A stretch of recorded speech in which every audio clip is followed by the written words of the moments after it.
À tous et à chacun, nous souhaitons la bienvenue. Cette vidéo intitulée Quels documents pour ma recherche vous apporte des idées essentielles pour vous orienter dans une recherche académique. Nous allons insister surtout sur la manière de choisir votre document pour votre travail de recherche. Nous avons ciblé trois compétences essentielles dans cette vidéo. D'abord, les étapes de la recherche documentaire. Ensuite, les deux catégories de documents nécessaires à identifier. Enfin, les stratégies utiles à développer pour choisir les documents adaptés à un travail de recherche. La recherche documentaire se fait par étapes. Il y en a 6 dans ce schéma et ces étapes sont très utiles pour mener une bonne recherche documentaire. Normalement, les étapes clés commencent à partir de la troisième étape, c'est-à-dire la sélection des documents. Le plus souvent, les étudiants ont des difficultés pour choisir de la bonne documentation, surtout lorsque les documents sont nombreux. Et bien nécessairement, il faut bien choisir les documents qui sont adaptés à votre devoir ou bien les documents qui sont adaptés à votre travail de recherche. Pour l'étape 4, il s'agit d'extraire les informations. Maintenant, pour extraire les informations, on sera amené à réaliser des exercices tels que la prise de notes, le résumé, le commentaire, le compte-rendu, la paraphrase ou encore la reformulation. Ces exercices sont très utiles au niveau de la quatrième étape. Ils permettent de relever les informations trouvées utiles dans le cadre d'une recherche documentaire. L'étape 5 consiste à traiter l'information, c'est-à-dire il faut organiser les notes que vous avez prises, il faut les classer, il faut les arranger. La dernière étape consiste à mettre en forme le travail pour lequel vous avez mené votre recherche, c'est-à-dire dans l'étape 6, vous allez utiliser les informations de la recherche documentaire pour construire votre devoir. Les sources. Il est très utile de considérer les sources en matière de recherche académique. Là, nous sommes au niveau de l'étape 3 de la recherche documentaire. Les sources que vous allez consulter doivent être des sources qui font autorité, c'est-à-dire il ne s'agit pas de consulter n'importe quelle source quand on fait une recherche documentaire. Il faut consulter les sources qui sont adaptées, les sources officielles, les sources qui ont une certaine autorité, c'est-à-dire les sources qui, je pourrais dire, qui sont le plus souvent difficilement contestées. Par exemple, vous pouvez consulter des sources telles que les documents publiés par les organismes officiels, les institutions officielles. Ces sources font autorité. Les experts et les ouvrages publiés par des universitaires, eh bien, ce sont des sources qui font autorité. Et l'ensemble des sources consultées constitue ce qu'on appelle la documentation. L'auteur de l'ouvrage Initiation aux méthodes des sciences sociales, Jean-Louis Loubet-Desbilles, distingue deux catégories de documents. La documentation primaire et la documentation secondaire. Cette distinction paraît nécessaire, surtout lorsque l'on hésite à choisir le bon document pour sa recherche dans le cadre d'une documentation assez abondante. Donc, quand on a l'embarras du choix, il est nécessaire de recourir aux deux catégories de documentation pour essayer de choisir dans chaque catégorie quel document correspond au travail de recherche. La première catégorie de documentation, selon Jean-Louis Loubet, c'est la documentation directe ou primaire. Dans cette catégorie, nous trouvons des documents qui expliquent l'origine d'un phénomène, d'un problème ou d'une réalité. Ces documents constituent les pionniers en cette matière, c'est-à-dire lorsqu'un phénomène apparaît, le document primaire constitue le premier document qui va tenter de produire un discours sur ce phénomène. Exemple de document primaire, nous avons les articles qui donnent une sorte de compte-rendu d'un événement. Si nous considérons les décrets, les textes de loi, par exemple la Constitution, les statuts d'une organisation ou bien d'un parti politique, ce sont des documents primaires parce que avec ces documents, ou bien ces documents marquent la naissance de quelque chose. La seconde catégorie renferme des documents qui viennent avec un autre discours sur un phénomène déjà expliqué par un document d'origine. Ce sont en général des ouvrages de référence qui sont très utiles en matière de recherche documentaire.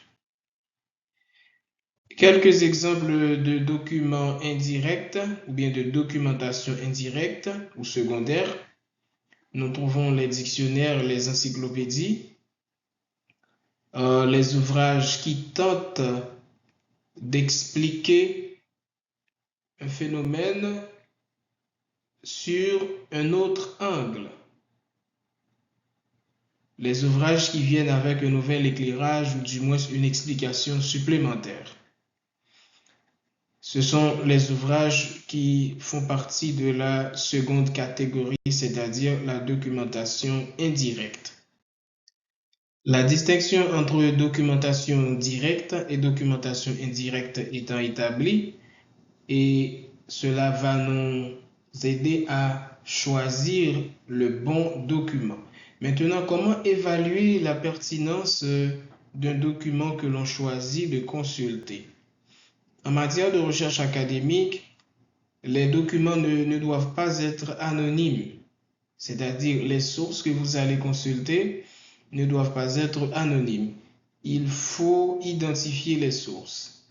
Si vous avez consulté un document, le premier élément à prendre en considération, c'est le titre. Et on va essayer de faire une lecture survol de ce document quand on va essayer de trouver un petit résumé, soit à la 4e de couverture, ou bien on va essayer de regarder l'introduction, ou bien la table des matières, les tableaux, etc. Cela permet d'avoir une idée des thèmes abordés par le document et c'est ainsi que l'on peut déterminer la pertinence d'un document si ce document a un lien étroit avec le sujet du devoir ou bien le sujet de la recherche.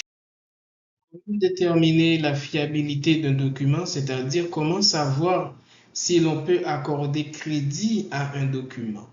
Le premier élément qui constitue la fiabilité, c'est le fait d'être en mesure d'identifier l'auteur. Si l'on connaît l'auteur, si l'auteur jouit d'une certaine notoriété, eh bien cela peut suffire en termes de fiabilité.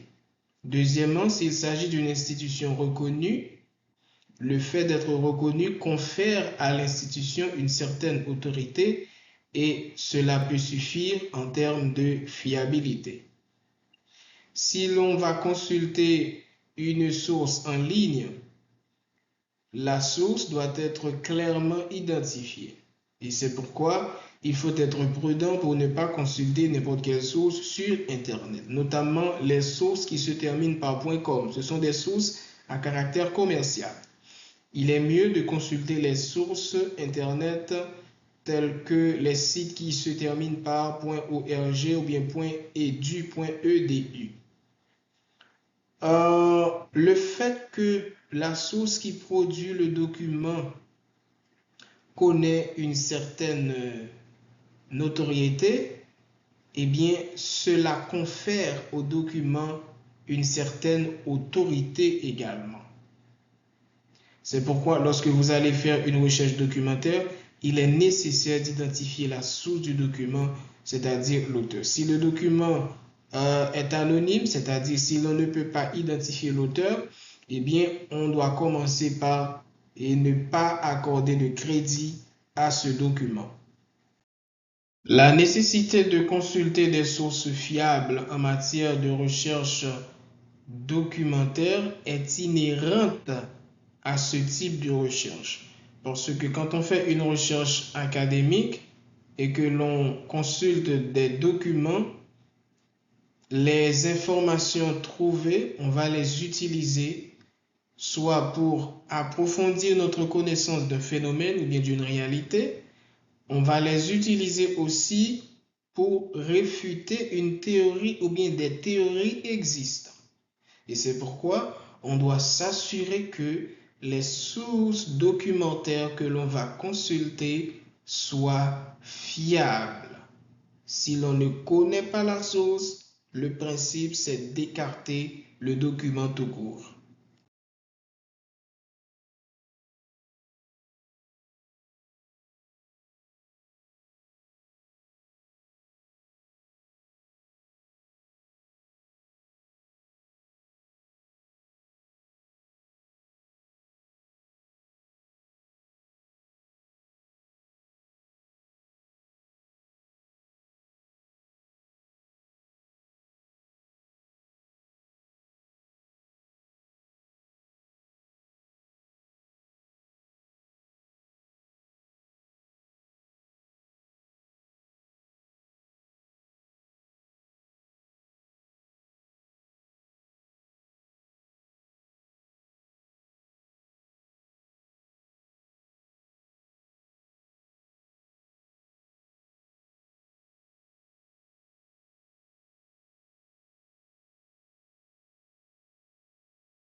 La citation de l'auteur Jean-Louis Loubet-Desbilles nous donne quelque chose qui est caractéristique à une analyse documentaire. Il faut se poser deux questions essentielles. D'abord, quels sont les éléments qui sont utiles? Quand vous lisez un document, il faut vous poser la question. Et deuxièmement, qu'est-ce que vous allez faire pour repérer ces éléments qui sont utiles dans le document que vous êtes en train d'analyser?